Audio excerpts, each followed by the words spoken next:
Salve, salve, torcedor alviverde! Sim, grande virada do nosso Verdão, a noite histórica no Allianz Parque. E sim, o Palmeiras consegue o improvável, o impossível para a grande mídia. A grande virada nunca aconteceu na história da Libertadores e você vai acompanhar aí o pós-jogo e sim, toda a mídia se rendendo a essa grande virada, se rendendo ao menino Alan, que realmente botou o jogo no bolso.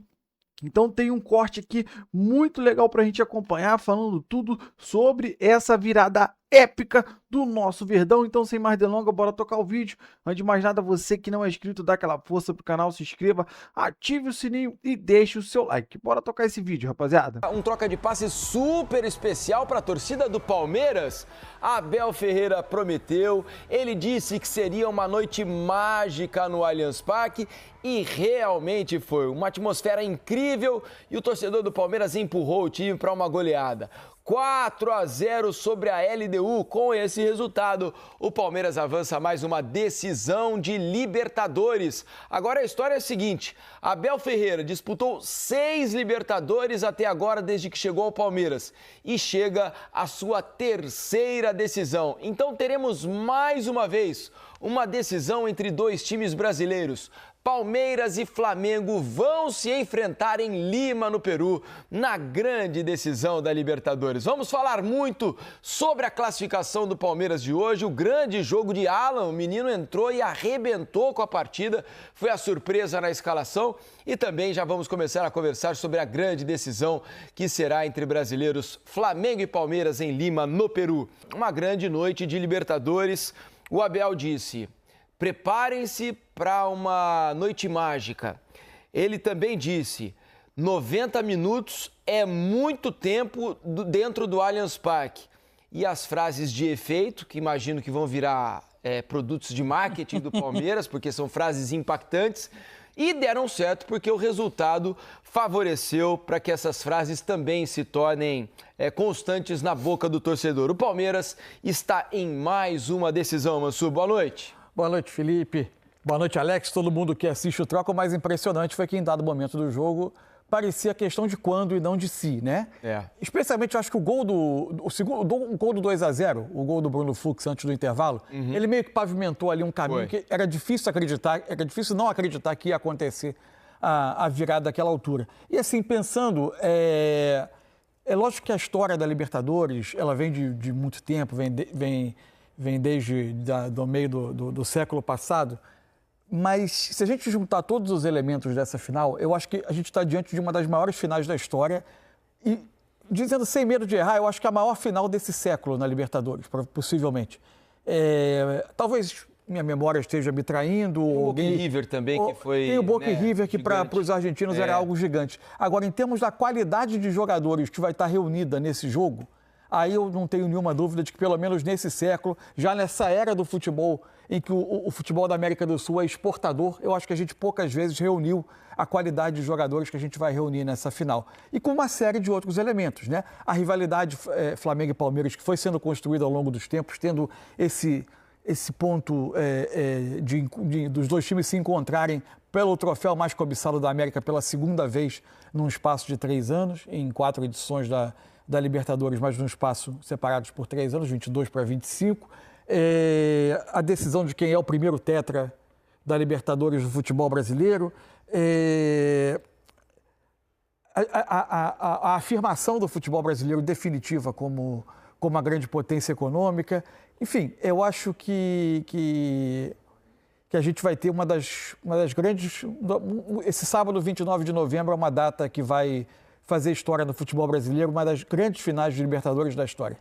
E um dia grandioso para o torcedor do Palmeiras, né, Alex? Por mais que o adversário, a gente tem dito aqui ao longo da Libertadores que essa LDU, muito forte em casa, mas fora tem deixado bastante a desejar, né? E havia uma diferença grande entre os elencos, né? Como o Palmeiras é um time muito mais forte do que a LDU. Teve um jogo terrível lá em Quito na semana passada. E a gente aventava aqui que era possível, mas sempre ressaltando que 3-0 é uma vantagem muito grande, né? É uma grande vantagem. Ainda assim, o Palmeiras muito ligado em campo, ligado no 220, né, apoiado pelos seus 40 e poucos mil torcedores no Allianz Parque, fez um jogo de time grande, fez um jogo de time que conhece o caminho do título da Libertadores e com participação importante de jogadores muito diferentes. Um começando a carreira no clube, sendo absolutamente decisivo, com uma personalidade incrível, né? Não estava nas prévias aí para que ele começasse o jogo. Estou falando do Alan. Jogou demais o moleque,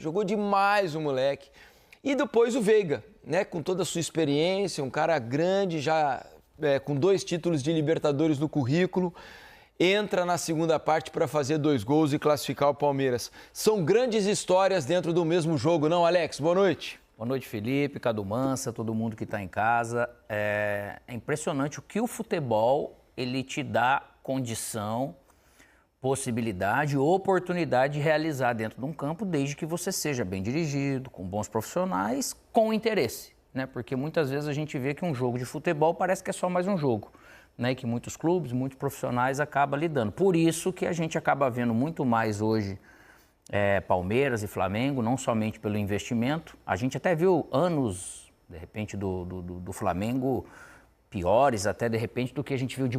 Não anos, mas momentos do Flamengo até pior do que do Palmeiras. Por quê? Porque o Flamengo também teve vários comandos e o Palmeiras nesse mesmo comando. E é impressionante o que o clube, o que seu treinador... Eu imagino o orgulho, gosto do torcedor, mas de um presidente que paga a conta. Pois é. Né? Porque tem aquela questão que você fala, poxa vida, deixa de pagar porque não está valendo a pena. Como a gente vê no Campeonato Brasileiro, entre outros aí, que não faz jus à camisa que, pelo menos dentro do campo, no momento com atitude, a camisa que se veste, aquele campeonato que se joga.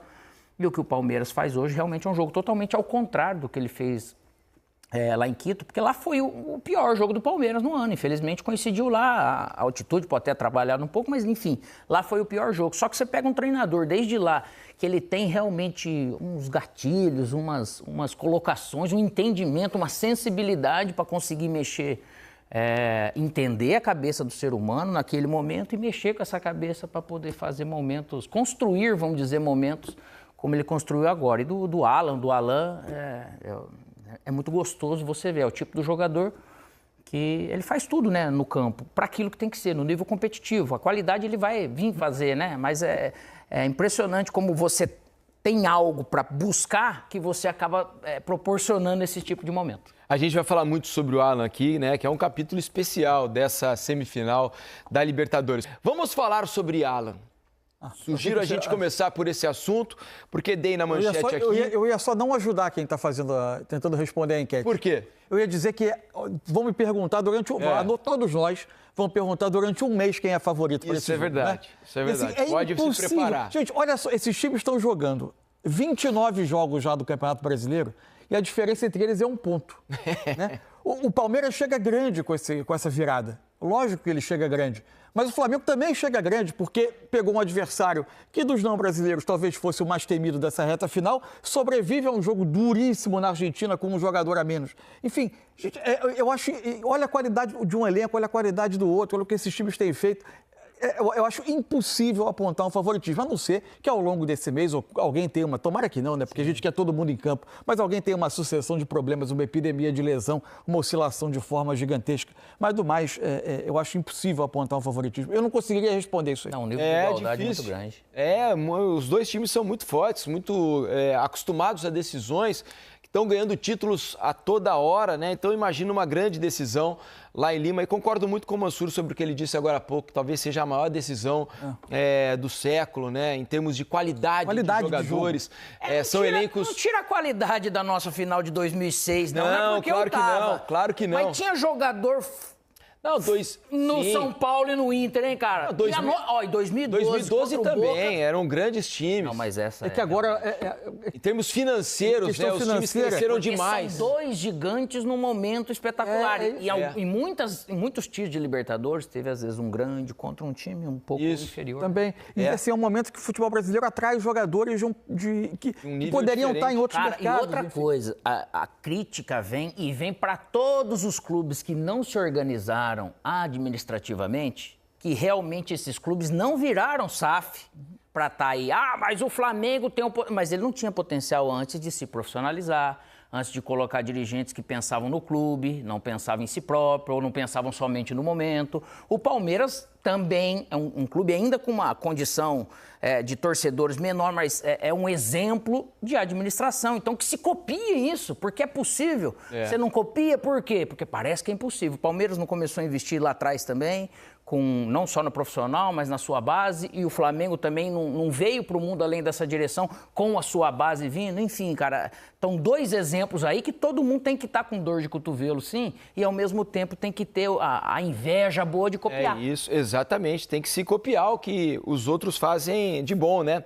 Vamos falar sobre Alan aqui, porque olha, a gente dizia no Troca de Passes de ontem aqui. Isso. Ele não estava nas prévias do time titular do Palmeiras. Os nossos setoristas, por exemplo, ninguém acertou a escalação, ninguém imaginava o Alan começando o jogo. E aí eu, conversando com o Mansur e com o Alex aqui no Troca, falei, olha, será que não é possível a escalação do Alan? Porque o Alan... a gente dizia antes do jogo ontem, o Alan estava pedindo passagem. Eu disse, inclusive, o Alan joga mais bola hoje, né? Está jogando nesse momento mais bola do que o Maurício, mais bola do que o Felipe Anderson e mais bola do que o Veiga. Entre esses 4 jogadores, quem hoje tem jogado mais futebol é o Alan. E o Abel escala o Alan hoje e ele confirma tudo que a gente vinha dizendo. Para mim, ele foi disparadamente o melhor jogador do jogo. Hoje com sobra, mas muita distância. Na eleição da Conmebol, o Veiga foi eleito Hero of the Match, né? O herói da partida, porque o Veiga marcou os 2 gols e tal. Mas o grande jogador da partida, para mim, foi o Alan com bastante sobra. O Alan, ele participou ativamente de todos os lances com muita personalidade. Com um detalhe, o Alan não perdeu sequer uma bola no jogo de hoje. Ele levou vantagem em praticamente todos os lances. Na hora que era para controlar, ele controlou. Na hora que era para tocar, ele tocou. Na hora que era para driblar, ele driblou. Na hora que é para cruzar, ele cruzou. Na hora que é para chutar, ele chutou. Ou seja, ele fez tudo. E é muito difícil para um jogador dessa idade, Alex está aqui, pode confirmar ou não, é muito difícil para um jogador nessa idade, num jogo de tamanha tensão, tomar tantas decisões de maneira correta e consciente como ele fez hoje. Então, assim, achei uma partida assim, de gente grande do menino que projeta o Alan para um patamar que ele ainda não tinha e que tenho certeza que clubes europeus que já monitoravam o menino aí pelo que ele já fez na base do Palmeiras, hoje devem ter subido muito de patamar a proposta que eles estão pensando em fazer no Alan no futuro. Você vê que interessante, se for ver, o João Paulo da base... desde que eu trabalhei no Corinthians, a gente fez uma amizade, né? Então, conversando com ele, você vai conversando de atletas. Ele não era ali na base um cara super badalado, né? Uhum. E tem muitos jogadores e muitos casos assim. O legal do Palmeiras é que o Palmeiras está investindo, mas ele tem sempre porta aberta para esse trabalho de base. Uhum. Isso, de repente, se a gente for imaginar, o Flamengo tem um pouco menos, né? Isso é característica de time, ou em alguns outros clubes acaba acontecendo assim também. Só que, ao mesmo tempo, essa mudança de nível, de prateleira, é só esse tipo de jogo que faz com que o atleta ele conquiste, né? Que ele caminhe um pouco mais. Isso aí é coisa mais natural. O número mais impressionante, estava olhando aqui a estatística do Alan no jogo, ele completou 10 dos 13 dribles que ele tentou. Isso é muito impressionante. E da maneira que é, né? Assim, ele sai arrastando. É isso daí. Então é uma mistura de qualidade técnica, de habilidade, mas também de força. Ele consegue ser aquele jogador que, se precisar, em espaço curto, né? Como se fala, em espaço de habilidade, ele consegue sair, ou driblar em espaço de força, que ele joga na frente e ele vai ganhar. Ele sai arrastando a marcação, um nível físico altíssimo, um nível de qualidade técnica altíssimo, um nível de confiança brutal para um jogo de extrema pressão, que naturalmente tinha um estádio incentivando, mas também impaciente, óbvio, porque você precisava de 4 gols. Misturar tudo num jogador dessa idade, num jogo como esse, ele pegou o jogo e decidiu que, eu vou resolver isso aqui e botou o jogo no bolso e foi jogar. E é incrível, né? O Palmeiras acaba de vender uma joia, o Estevão, que já está fazendo sucesso no Chelsea, né? Um canhotinho com características únicas. Aí, logo depois, já chega o menino como o Alan. Ele já começou a vir na época do Estevão, né? Mais um canhoto super especial. Porque se a gente for lembrar, ele começou a colocar o Alan e trazendo o Estevão para dentro, fazendo 2, né? E aí ele começou a dar essa ajuda, num momentozinho difícil do Palmeiras, de se encontrar, de jogar bem. E aí falei sobre as decisões, né, Alex? As decisões individuais que o jogador é obrigado a tomar ao longo dos 90 minutos. Você hoje é velho, mas um dia foi jovem. E quando começou, não é fácil ter esse nível de maturidade para acertar tanto, né? Porque é comum você errar, às vezes erra mais do que acerta. Mas no caso dele, o mais impressionante hoje foi o quanto ele não perdeu a bola, né? E o quanto ele conseguiu ser assertivo nas decisões. E assim, cara, você pega os jogadores de frente desse jeito... No futebol que a gente quis europeizar, então a gente pode copiar coisas importantes de lá, mas essa questão de querer... O futebol é lógico que ele é ágil, a bola corre mais do que todo mundo, mas é importante você ter esse tipo de jogador em algumas partes do campo, não só lá na ponta. Uhum. E às vezes ele dá um drible, que seja um segundo volante, você vê, colocando Maurício e Andrés Pereira hoje, tem lugares do campo que você às vezes desmonta sistemas, não somente nesse tipo de coisa. E nessas situações, a expectativa é esses jogadores que têm que fazer diferença, né? Então, são raros sim momentos. Eu subi com 21 anos, eu já subi a minha maturação, se for ver, você já sobe mais maduro. Agora, esses caras que vêm com 16, 17, 18 anos, cara, você ficar acompanhando, não é totalmente diferente, cara, no nível que você tá. E é engraçado que o Alan, não é a primeira vez... Bom, que ele vem entrando bem, a gente vem comentando. Isso. Mas não é a primeira vez que o Palmeiras, numa situação, vamos dizer, de emergência, num jogo que cria um certo nível de pressão, ele entra e muda o panorama. Eu me lembrei durante o jogo do Palmeiras e Inter Miami, no último jogo da fase de grupos da Copa do Mundo de Clubes, que o Palmeiras jogava mal, estava perdendo o jogo, 2-0, ele entra no jogo, ele participa de um gol do Palmeiras, ele melhora o nível do time, ele carrega o time para cima. Conseguir ser influente nesse tipo de situação tão jovem, né? É verdade. A gente está com os números do jogo aqui, enquanto a enquete está aí embaixo para vocês continuarem respondendo. Números do jogo desse Palmeiras 4, LDU 0. Posse de bola, 60% do Palmeiras, 40% da LDU. Total de passes trocados, 453 do Palmeiras, 264 do time equatoriano. Passes certos, 81% do Palmeiras. Vejam, só 63% da LDU. Finalizações, 25-6. 8 finalizações no gol do Palmeiras, apenas uma da LDU. Vamos mudar a página aqui para a gente continuar acompanhando as estatísticas. Impedimentos, nenhum do Palmeiras, 1 da LDU. 4 escanteios para o Palmeiras, nenhum da LDU. Desarmes 14-15, faltas cometidas 6-13, cartões amarelos 3 do Palmeiras, 4 da LDU. E aí a gente está vendo o mapa de calor, né? Olha o mapa de calor da LDU. Ela só foi ocupar o campo de ataque na parte final do jogo, quando já estava 4-0, porque limitou-se a se defender. O Palmeiras empurrou muito a LDU. E a diferença entre os times ficou gritante, né? A LDU sequer conseguia trocar 3 passes ao longo do jogo, né, Mansur? Teve muito do que o Palmeiras... Foi uma exposição enorme. Isso. A exposição foi gigantesca. Bom, rapaziada, esse foi o corte que eu trouxe para vocês, falando muito dessa virada histórica, cara. Virada histórica. Já tá marcado para toda a eternidade essa virada. Uma virada que nunca aconteceu na história da Libertadores.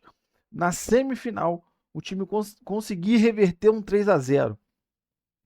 E eu acho que assim, eles analisaram ali muito sobre o jogo, e uma fala que o Mansur trouxe ali, que eu concordo plenamente.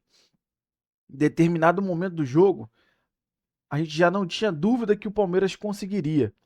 Só não sabia qual seria a hora e como seria.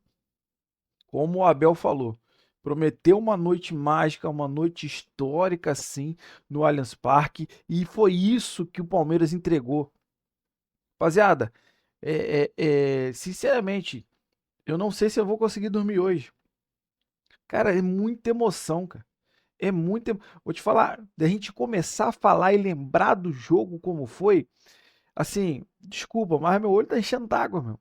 Porque o Palmeiras é isso, cara. Enche a gente de alegria, enche a gente de emoção. Então o Palmeiras fez uma noite exemplar, uma noite épica, uma noite... Cara, falta adjetivo pra gente falar da noite, desse jogo de hoje do Palmeiras pra cima da LDU. E, cara, assim, vamos falar um pouco mais sobre o Alan, cara. A gente tem que se render ao moleque. realmente o moleque botou o jogo no bolso. Para quem acompanha o canal aqui, eu vim falando durante a semana. Para mim, o Abel vai entrar com Sousa e Alan. Vai entrar com Sousa e Alan.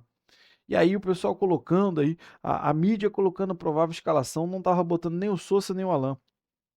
E eu falando aqui todo dia no canal, falando, ó, o Abel deve entrar com o Sousa e o Alan. Claro que o Sousa entrou bem, entrou, mas não se compara ao que fez o Alan. Primeiro gol dos dois, mostrando que a mudança do Abel foi excepcional. Então, aquele cruzamento do Alan para o gol de cabeçada ali, a casquinha do Sousa que marcou o primeiro gol. E aí, cara, a gente viu sequências de chances do Palmeiras, principalmente uma do Vitor Roque, ele deveria ter tocado pro Alan para consagrar o moleque ter feito um golzinho. Pô, enfim, ali no desespero, na fome do Palmeiras conseguir fazer o resultado, o Vitor Roque não teve a melhor decisão na hora, mas o Palmeiras não perdeu a força, continuou no finalzinho do primeiro tempo, faz o segundo gol com a jogadaça do Vitor Roque, escorou a bola, caiu no meio da área ali o Bruno Fux também, que jogou um partidaço. Assim, o time do Palmeiras jogou muito, mas o Alan, ele realmente botou o jogo no bolso. Jogou demais o moleque e mais uma vez a joia da base resolve. Eu vi aqui nos comentários o pessoal sempre falando aí, né, sobre muitas contratações, mas acaba que quem resolve é a joia da base. E realmente foi o que aconteceu. O Alan já vem pedindo passagem. Ele fez ótimos jogos, como o Mansur lembrou, lá na Copa do Mundo de Clubes. E todo jogo é figurinha marcada que entra no segundo tempo ali pela direita. E ele entra e faz um salseiro no jogo. Um exemplo grande foi também a virada para cima do São Paulo. O moleque entrou, cara. Claro, entrou o Sousa, entrou o Alan, entrou o Fux. Esses três que têm jogado muito bem.